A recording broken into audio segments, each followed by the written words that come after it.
खुलुमबाय लोगोफोर, आं दिनै दोंसे खन्थाइ लानानै फैदों। खन्थाइनि मुं गैजा रोङै। खन्थाइखौ लिरदों माया बसुमतारी आरो खन्थाइखौ आवरायदों जावलिया सिमां। फैदो बिदिब्ला बिथांनि खन्थाइखौ खोनासंलांदिनि।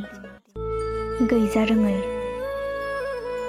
बे फैलाव बुहुम संसाराव आं दिनै जोनोम लानानै बेसेबा आनिथानि गैजा रोङै न'खराव जोनोम लानानै बेसेबा दुखु जारला।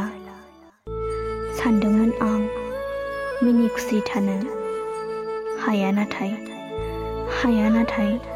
जों बायदि गैजा रोङै सुबुङा दान्दिसे समबो रंजानो, खबसे ओंखामनि थाखाय मालायनियाव बिबाय गाबबाय थांब्लाबो खालामजायो सैमा अमा बादि सै लै लै।